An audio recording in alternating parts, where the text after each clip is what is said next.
Assalamualaikum warahmatullahi wabarakatuh. Nama saya Anissa Mahendra, NIM 1906574, Prodi Pendidikan Teknik Elektronika, jurusan Pendidikan Teknik Elektronika. Pada video kali ini saya akan mempresentasikan administrasi peserta didik.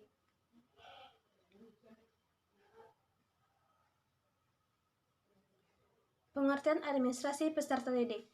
Administrasi adalah mengelola sumber daya yang ada untuk mencapai tujuan secara efektif dan efisien.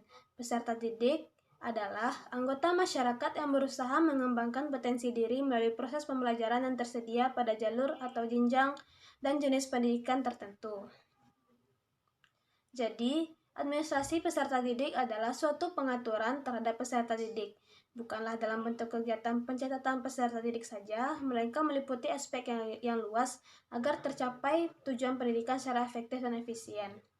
Administrasi peserta didik adalah suatu proses yang dilakukan oleh personil atau kelompok dalam upaya mengelola peserta didik untuk mencapai tujuan pendidikan.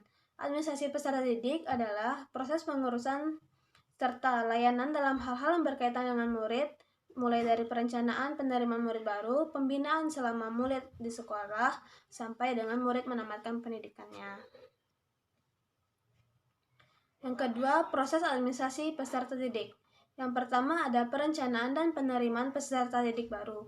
Perencanaan dan penerimaan peserta didik baru ini dilakukan kegiatan awal tahun pelajaran, bahkan sebelum dimulai awal tahun pelajaran, yang dilaksanakan setiap sekolah untuk melaksanakan penerimaan peserta didik baru.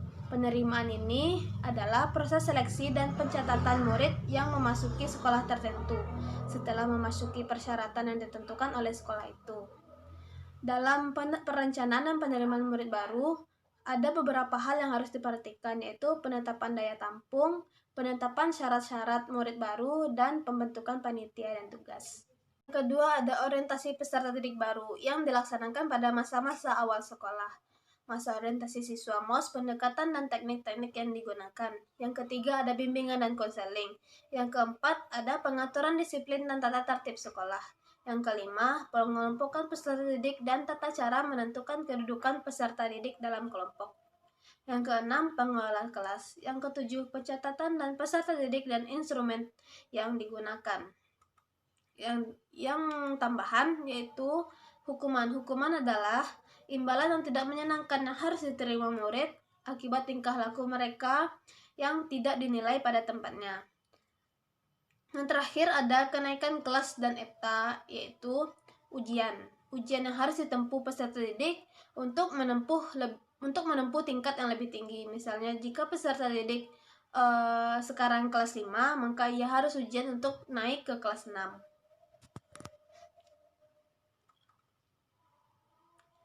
Kemudian ada instrumentasi administrasi peserta didik. Ada dua, yaitu manual dan elektronik. Manual terdiri dari buku induk siswa, buku kleper, daftar presentasi, daftar mutasi peserta didik, buku catatan pribadi peserta didik, daftar nilai, dan buku leger. Catatan data siswa yang meliputi buku induk, buku kleper, catatan tata tertib sekolah, yaitu kumpulan semua peraturan bersifat umum dan khusus. Ada yang dari pemerintah dan ada dari sekolah itu sendiri. Yang kedua, catatan siswa untuk masing-masing kelas, yaitu buku kelas yang merupakan cuplikan dari buku induk, buku presensi kelas, buku catatan bimbingan dan konseling, buku catatan prestasi murid yang meliputi buku daftar nilai dan buku leger, buku raport, dan buku mutasi. Untuk mempermudah dan mempelancar jalannya administrasi kesiswaan, maka perlu ditunjang oleh berbagai instrumen atau alat kelengkapan yang diperlukan. Instrumen yang dimaksud adalah berupa buku, format yang digunakan untuk merekam semua data dan informasi yang berkenaan dengan siswa. Perbedaan manual dan elektronik ini sangat signifikan. Manual masih mengandalkan peralatan seadanya, misalnya dengan cara dicatat oleh guru tersebut untuk menginput data-data siswanya. Sedangkan elektronik sudah menggunakan alat canggih seperti laptop dan alat-alat lainnya untuk menginput data siswa-siswanya. Kemudian ada kelebihan instrumen elektronik. Yang pertama, lebih cepat, lebih teliti, kapasitas lebih besar, kemampuan mengulang, mudah mengupdate, mempermudah dan mengirim dan menerima.